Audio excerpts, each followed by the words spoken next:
नमस्कार दोस्तों, स्वागत है आप सभी लोगों का एक बार फिर से हमारे YouTube चैनल में।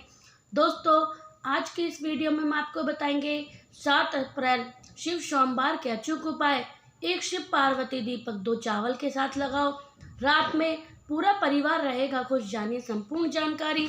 श्री शिवाय नमस्तुते। हम सबको पता है कि आज 7 अप्रैल यानी कि शिव सोमवार का बहुत ही प्यारा सा दिन, और जब यह सोमवार महादेव के नाम से समर्पित होता है तो हम सभी लोगों ने अपने घर पर चावल के दाने के साथ में एक शिव पार्वती दीपक अपने घर पर होता है।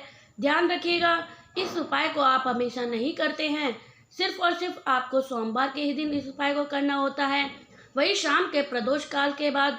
ठीक है ना। आप लोग अगर अपनी फैमिली से प्यार करते हैं, अपनी फैमिली की तरक्की देखना चाहते हैं, तो इस उपाय को जरूर करिएगा।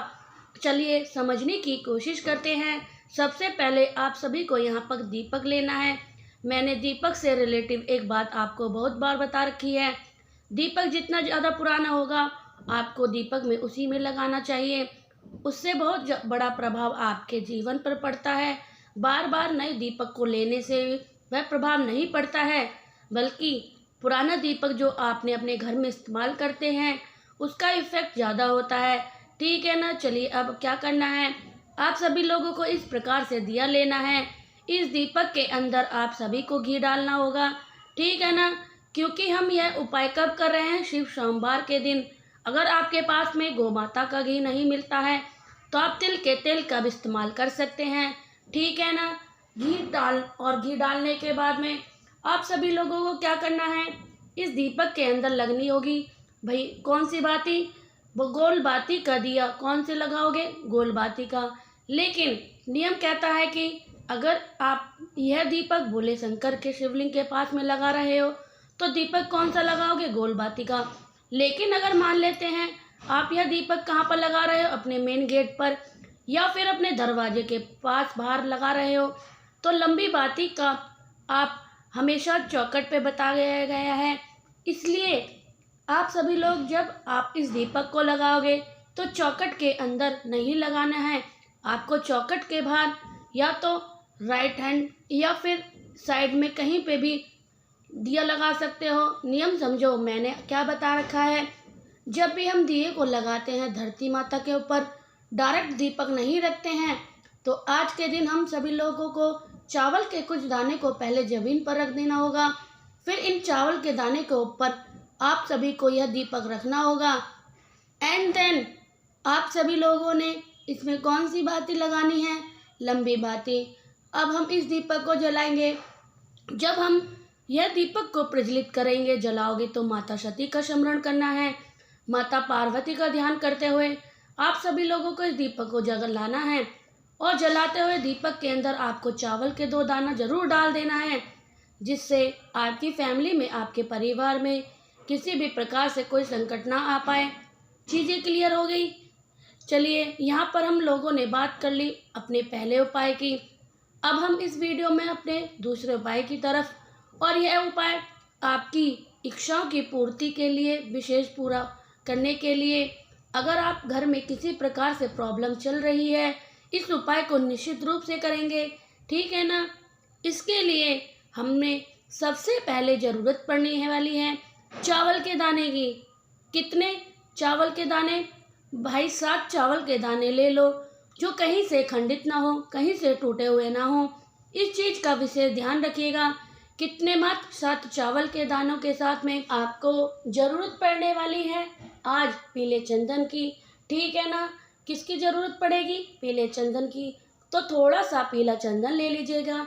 देखिए बार बार आपसे कह रही हूँ, आपको हल्दी नहीं लेनी है, आपको पीला चंदन लेना है। और उस पीले चंदन को थोड़ा सा गंगाजल डालकर थोड़ा सा हल्का सा पेस्ट बनाना है। और इसे लेकर कहाँ पर जाओगे, महादेव के शिवलिंग के पास। यहाँ पर एक नियम कहता है कि देखो, जब हम महादेव की पूजा अर्चना करते हैं तो आप हमेशा क्या करते हैं, जो उपाय करते हैं वह बाद में जल चढ़ाते हैं, बट आज के दिन हम सभी को पहले जल चढ़ाना है महादेव के शिवलिंग के ऊपर। ठीक है ना। जल चढ़ा दिया। जब भी जल चढ़ाया करो हमेशा श्री शिवाय नमस्तुक का जाप किया करो, पहला काम। दूसरा काम, शिवलिंग को खूब अच्छे तरीके से आपको पोंछ लेना है। जितना अच्छा पहुंच सकते हो उतना अच्छा शिवलिंग को पहुंच लेना है।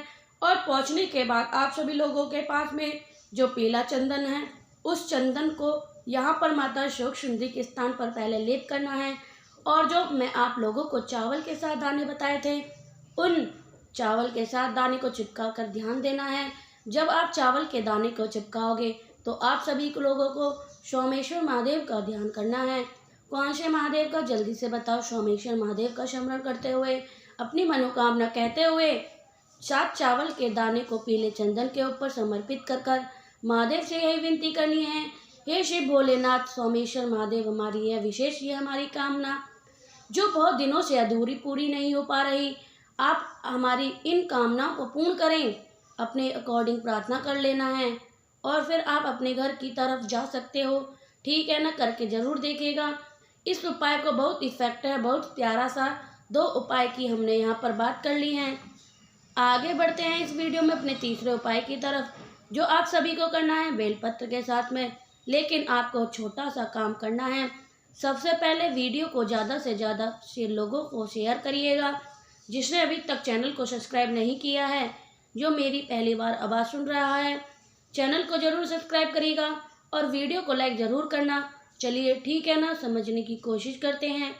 आप सभी को इस उपाय, जब भी बेलपत्र आपको बताई पड़े तो माइंड में आता है एक चीज़ होना चाहिए, एक यह उपाय पक्का महादेव के लिए होगा, क्योंकि महादेव का ही प्रिय है बेलपत्र।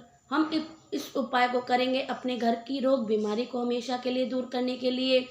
जैसे आपके घर का कोई ऐसा सदस्य हो, ऐसा व्यक्ति हो जो बहुत दिनों से बीमार पड़ा हो और उसकी बीमारी ठीक नहीं हो पा रही, सारे आपके जो पैसे हैं वह कहाँ पर जा रहे हैं, दवा में जा रहे हैं। डॉक्टर साहब सारे पैसे ले रहे हैं बट कोई भी फायदा नहीं हो पा रहा। इस उपाय को करके देखिएगा। एक बेलपत्र लो, बहुत ही प्यारी सी सुंदर सी, ध्यान रखिएगा जितने भी उपाय हमने आज बताए हैं सारे उपाय आप सभी को अपने घर पर कर सकते हो, कहीं जाने की कोई आवश्यकता नहीं। बट अगर मंदिर में कर पाओ तो बहुत अच्छी बात है, ना कर पाओ तो घर पर ही कर लेना। एक बेलपत्र लेना है। बेलपत्र लेने के बाद में आप सभी लोगों को इस प्रकार से ज़रूरत पड़ने वाली है मूंग के दाने की। मूंग का दाना आप इस्तेमाल करने वाले हैं, वह गिन कर नहीं लेना है, बस आपको 1 चुटकी मूंग का दाना लेना होगा। ठीक है ना, ले लीजिएगा और पहुंच जाइए महादेव के शिवलिंग के पास। दोबारा हम सभी को वही काम करना है। पहुंच करके सबसे पहले काम 1 लोटा जल महादेव के शिवलिंग के ऊपर चढ़ाना है। जल चढ़ाने के बाद में मैंने आपको बताई थी, जब हम महादेव के ऊपर कोई उपाय कर रहे हैं, खासकर रोग मुक्ति के लिए, एक नाम आपको हर एक बार में बता रखा है, क्योंकि मेरी बहुत सारी बहन परेशान रहती हैं कि हमें समझ में नहीं आता, हम पढ़े लिखे नहीं हैं और आप लिख करके बताते हैं, तो इसलिए मैं बताती हूँ बोल करके। कुंदकेश्वर महादेव का जो बेलपत्र मैंने आपको बताया है, सबसे पहले उस बेलपत्र को माता शोक सुंदरी के स्थान पर चढ़ाओगे। सबसे पहले काम करिएगा, क्या करेंगे, बेलपत्र को माता शोक सुंदरी के स्थान पर चढ़ाओगे और उसके बाद में जो आपके पास में मूंग के दाने होंगे, उन मूंग के दाने को अपने इन्हीं बेलपत्र के ऊपर समर्पित कर देना है। जो भी व्यक्ति घर में आपके बीमार हो, परेशान हो, उसकी बीमारी ठीक नहीं हो पा रही, करके ज़रूर देखेगा। इस उपाय को आप घर में कोई भी व्यक्ति बीमार नहीं पड़ेगा। खासकर स्पेशली उस उपाय को हमने किसके नाम से करना है, कुंदकेश्वर महादेव के नाम से करके ज़रूर देखिएगा। चलिए, यहाँ पर 3 उपाय हो गए। आखिरी उपाय हम लोग बात करने वाले हैं, जो कि हम सभी को करना है लाल चंदन के साथ में। यह बहुत ही ईजी सा, बहुत ही प्यारा सा उपाय है और इस उपाय को हम करने वाले हैं धन की प्राप्ति के लिए। अगर आपके घर में पैसों की किल्लत रहती है, माँ लक्ष्मी घर में वास नहीं करती, आप सब इन उपाय को निश्चित रूप से करिएगा।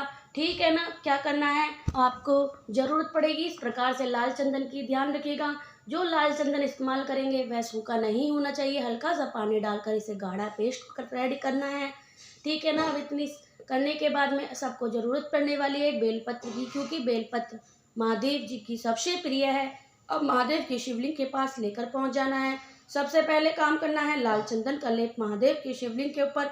जब भी हम कोई उपाय धन प्राप्ति के लिए करते हैं या फिर कोई भी उपाय बीमारी के लिए करते हैं, तो कुंदकेश्वर महादेव का ही ध्यान करते हैं। तो जो आपके पास में लाल चंदन है, कुंदकेश्वर महादेव के नाम से महादेव के शिवलिंग के ऊपर लेप करना है और जो बेलपत्र मैंने आपको बताया है इन्हीं लाल चंदन के ऊपर रिद्धि सिद्धि का स्मरण करते हुए समर्पित कर देना है और फिर एक लोटा जल चढ़ा देना है। इससे आपके घर में पैसों को लेकर कोई भी किल्लत नहीं, दिक्कत नहीं आती है, ठीक है ना। तो मैंने कोशिश की आप सभी को बहुत अच्छी तरीके से ढंग से बताने की। तो आज सभी लोगों को ज़रूर आप उस उपाय को करना है। वीडियो पसंद आई तो लाइक करिएगा, कुछ पूछना है नीचे कमेंट सेक्शन में पूछ सकते हैं। और जितने भी भाई बहन मेरी पहली बार आवाज़ सुन रहे हैं तो चैनल को ज़रूर सब्सक्राइब करिएगा।